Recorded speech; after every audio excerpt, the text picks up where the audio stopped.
दैनिक जागरण का संपादकीय डिक्टेशन। गति 90 शब्द प्रति मिनट। स्टार्ट होगा 5 सेकेंड बाद।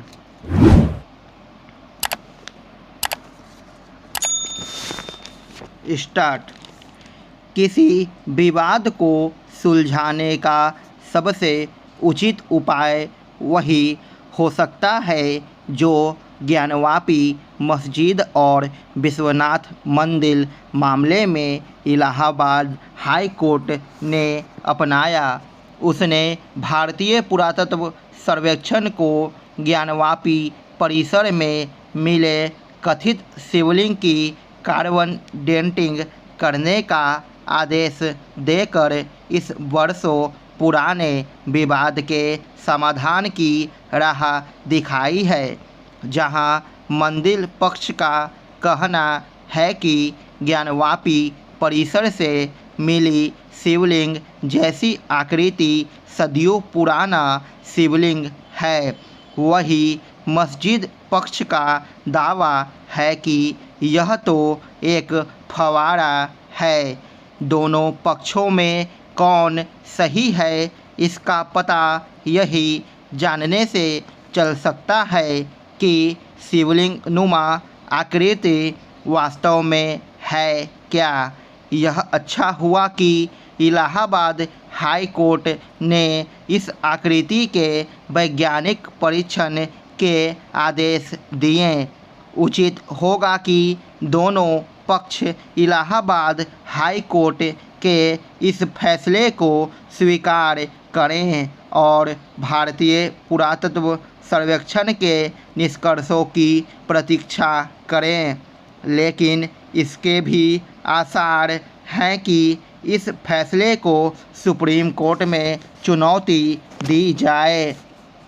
असंतुष्ट पक्ष को सुप्रीम कोर्ट जाने का अधिकार है, लेकिन इसकी अनदेखी नहीं की जानी चाहिए कि ज्ञानवापी जैसे विवाद सुलझाए जाने की आवश्यकता है।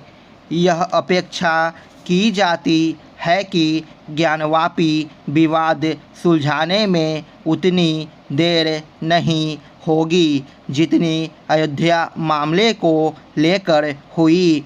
देखना है कि यह अपेक्षा कब तक पूरी होती है, लेकिन यह सहज स्वीकार नहीं कि आखिर कब तक पूरी होती है।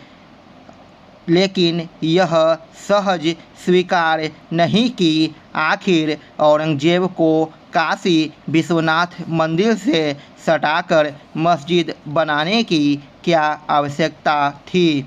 यह मानने के केवल अच्छे भले कारण ही नहीं है कि यहाँ मंदिर को क्षतिग्रस्त कर उसी तरह मस्जिद का निर्माण किया गया, बल्कि यहाँ मंदिर और मस्जिद की संरचना ही स्पष्ट रूप से यही बयान करती है कि मस्जिद का निर्माण हिंदू धर्मस्थल को तोड़कर किया गया।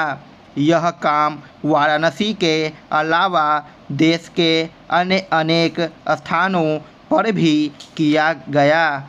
वास्तव में ऐसे मंदिरों की गिनती करना कठिन है जिन्हें तोड़कर मस्जिदें बनाई गई। एक उदाहरण मथुरा में कृष्ण जन्मभूमि मंदिर में ईदगाह मस्जिद है। कई मस्जिदें तो साफ तौर पर और यहाँ तक कि खुली आँखों से यह बयान करती है कि उन्हें मंदिरों को ध्वस्त कर बनाया गया। कुछ जगह तो यह दस्तावेजों में अंकित भी है। विडंबना यह है कि कुछ लोग सच को स्वीकार करने के स्थान पर या तो यथास्थिति बनाए रखने पर जोर देते हैं या फिर इस घिसे पीटे जुमले को दोहराते हैं कि गड़े मुर्दे उखाड़ने से क्या होगा।